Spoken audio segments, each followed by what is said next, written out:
जय मित्रांनो, नमस्कार मित्रांनो. बघा, मी आता एक व्हिडिओ टाकलाय डॉक्युमेंट चेकिंगचा विद्यार्थ्यांचे कसे झालेले. परत विद्यार्थ्यांना भेटलो, कारण की मागच्या व्हिडिओमध्ये डिप्लोमावाला विद्यार्थ्याचं त्यासाठी काय सर पर्याय विथ सर्वात मोठा इश्यूज येतोय तो ॲडमिट कार्डचा प्रवेशपत्राचा. प्रवेशपत्र नाही आहे तर त्यांना बाजूला काढतायत असं किंवा रिजेक्ट सारखं असं म्हणतायत. पण सर्वात पहिले लक्ष द्या, की कन्फर्म नाही अजून, की डायरेक्ट अपात्र केलेले आहे असं. तर त्यासाठी पहिले आपण डिप्लोमा बद्दल, आता डिप्लोमा झालाय तुझा? हो. यस. काय सांगितलं डिप्लोमा बद्दल? डिप्लोमा बद्दल आहे ना, ते फिजिक्स केमिस्ट्री जे सब्जेक्ट आहे आपले, यस. ते आम्हाला फर्स्ट सेमला असतात. Yes. त्याचे सर्व डॉक्युमेंट असले पाहिजे आपल्याकडे, आणि त्याचे झेरॉक्सही सोबत राहू द्या आणि ओरिजिनल राहू द्या. त्याची पडताळणी होती हो. आणि मग घेतात. आणि प्रोविजनल पात्र करता येतो आपल्याला सध्याला डिप्लोमावाल्यांना. हो. आणि नंतर जर डॉक्युमेंट क्लिअर असले तर मग पुढे जातोय आपण शारीरिक बरोबर. चाचणीसाठी. ओके, म्हणजे डिप्लोमा वाल्यांना तुमचं जे सब्जेक्ट ते डॉक्युमेंट हा, म्हणजे फर्स्ट सेमिस्टरचं हा. सर्व आपले सेमिस्टर वाईज राहू द्या, मार्कशीट दाखवायला, आणि झेरॉक्स पण राहू द्या त्याच्या. आपण नॉर्मली थर्ड सेमिस्टरचं ठेव, लास्ट इयरचं Yes, ठेवतो, yes, yes. तर आता सर्व ठेवले बरोबर राहील असं. बरं. म्हणजे डिप्लोमा वाल्यांचं काय टेन्शन घ्यायचं नाही, कारण नाही, मला नाही. त्यांचे लय जणांचे कॉल पण येत कारण होते. की आपण 12वी करत नाही, त्याच्यामुळे आपल्याला हे पाहिजेच. डिप्लोमा कसा केलाय, आणि 6 सेमिस्टरचे 6 जर असले तर आणखी योग्य आहे. मी तेवढे देऊन आलो, मग काहीच बोलले नाही ते, आणि घेऊन टाकलं लगेच. Yes yes yes. हो, सर्वात पहिले डॉक्युमेंट जे बघ, तुला जे त्यांनी दिला होता नाशिक जिल्ह्यावाल्याने चार्ट दिला होता डॉक्युमेंटचा, त्या पद्धतीने चेकिंग केलं का त्यांनी? हो. बरं, हा, कास्ट व्हॅलिडिटी विचारली का? कास्ट व्हॅलिडिटी त्यांनी विचारली, हा. म्हणजे माझ्याकडे होती सायन्स मधून असल्यामुळं. ओके. आणि जर नसली हा, तरी काही चिंता करण्याची गोष्ट नाहीये. वेळ देतील त्यावर ते बोलले हा. की तुम्हाला तुमचं सिलेक्शन झाल्यानंतर 6 महिन्यानंतर लागेलच पण ती. Yes yes. म्हणजे आता गरजेचं नाहीये कास्ट प्रत्येक रोल मध्ये, कारण की अमरावती वाल्यांनी काय केलं की अनिवार्य एसटी वाल्यांना असा शब्द वापरला, कारण की कास्ट व्हॅलिडिटी इजी भेटत नाही, तिला टोच पुरावा लागतो.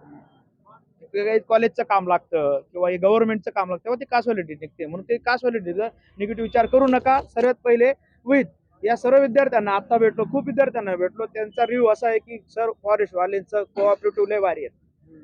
विथ एखाद्याकडे झेरॉक्स नाही राहिले तर त्याला सांगतात दादा झेरॉक्स काढून आण, जवळच आहे. आणि विथ जे बाहेरून येणार आहेत माझे प्रिय मित्रांनो, नाशिकचं डायरेक्ट मेन ठिकाणावर विभाग आहे, की तुम्हाला असं पळायचं नाही की इथं उतरायचं आणि 4 किलोमीटर 5 किलोमीटर जायचंय. जागेवरती एक 100 मीटरवरती ऑफिस आहे. विथ त्यांचा मध्ये एरिया पण खूप मोठा आहे. म्हणून तुम्ही टेन्शन घेऊ नका डॉक्युमेंट बद्दल. डिप्लोमा हे देत ना देत. अजून काय दादा, काही अनुभव?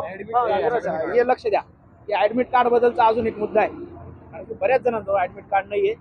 तर याचा ऍडमिट कार्डचा मुद्दा असा आहे की मला विद्यार्थ्यांनी सांगितलं की सर काहींचं ऍडमिट कार्ड जमा करून घेतलं होतं एक्झाम सेंटरला टीसीएस वाल्यांनी, आणि काय आता तुझं जमा केलं होतं? हो, जमा केलं होतं ना. यस. आता जमा केल्यावर विद्यार्थ्यांनी एकदा हॉल तिकीट काढलेलं असेल तर ते झेरॉक्स मारले नसतील तर ते जमा केल्यावर काय राहील त्याच्याजवळ? तर त्यासाठी ते काही ना काही पर्याय काढतील, कारण की 100मधून 30 ते 35 विद्यार्थी असे भेटत असतील त्यांच्याजवळ प्रवेशपत्रच नाही. विथ माझ्याजवळ भरपूर मेसेज आहेत की सर आमच्याकडे प्रवेशपत्र नाही. म्हणून प्रवेशपत्र बद्दल दादा टेन्शन घेऊ नका, नक्कीच पॉझिटिव्ह निघेल काही ना काही. कारण की एवढे मेहनत करून आले, त्यांना बी कळतंय एका गोष्टीमुळे रिजेक्ट करणं म्हणजे विथ जर तो प्रवेशपत्र देऊन आले, तुम्हाला डॉक्युमेंट चेकिंगला बोलवतोय म्हणजे पेपर देऊन आलाय. विथ त्यांचंही काम आहे थोडंसं व्यवस्थित चेकिंग करणं. म्हणून मित्रांनो, घाबरू नका, व्यवस्थित चालू आहे चेकिंग. बाकीच्या जिल्ह्यांची बेसिस होईल, घाबरू नका, कारण की वन विभागाचे कार्यकर्ते सर्व ठिकाणी सारखेच आहेत आणि बेस्ट आहे.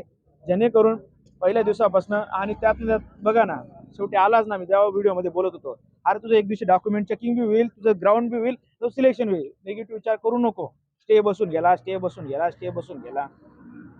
भरपूर जण आता ज्यांनी चालू ठेवलं होतं, ते आता पॉझिटिव्ह मध्ये प्लस मध्ये रनिंगला. सर्वात म्हणजे ते प्लस मध्ये रनिंगला ना, आता रनिंग वरती सिलेक्शन आहे. विथ मला कॉल करून कृपया करून कट ऑफ विचारू नको दादा. अजून सर्वात मेन म्हणजे कट ऑफ विचारतायत मला, सर कॉल करतोय 7-8दा. कट ऑफ साठी नको, डॉक्युमेंट साठी विचार, कारण तुझा तो मुद्दा आहे, तुला त्याची भीती आहे. कट ऑफ नंतर बोलू आपण.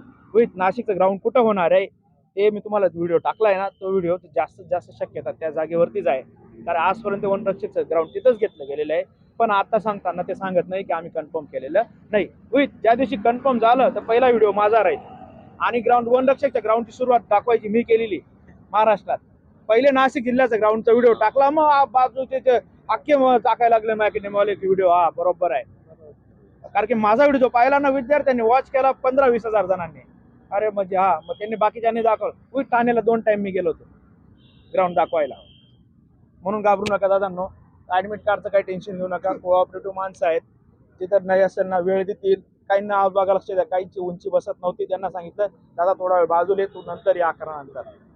असं बी सांगितलेलं आहे. म्हणून टेन्शन घेऊ नका दादांनो, फुल पॉझिटिव्ह राहा. येताना डॉक्युमेंट चेकिंगला, येताना फक्त जे पण इथून बाहेरून येतील राहण्याची सोय. आता रात्री मी 11-12 वाजेपर्यंत फिरलो. हो, रात्री 11-12 वाजे मुलांसाठी फिरलो तर अक्षरशः इथे 300-400 रुपये रेंट आहेत, 500 रुपये रेंट आहेत राहण्याचे. अशा ऍडजस्टमेंटने या, करायचं एक कमी ऍडजस्टमेंटने येऊ नका, थोडे पैशाची ऍडजस्टमेंट ठेवा. मित्रांनो, अजून काही डाऊट असतील तर मी अजून विद्यार्थ्यांना भेटेल दिवसभरात जेवढे मला डाऊट होईल, कारण आता डिप्लोमाचा क्लिअर झाला, हॉल तिकीटचा अजून काही भरपूर क्रिया निघतील, ते तुम्हाला मी वेळोवेळी माहिती देईल. टेन्शन घेऊ नका, माहिती पुरवण्याचं काम आणि सत्यच राहील, खोटं बोलणार नाही, बिलकुल बी नाही. जे विद्यार्थ्यांना सत्य राहील तेच सांगेल दादांनो. भेटू पुढच्या व्हिडिओ मित्रांनो. जय हिंद.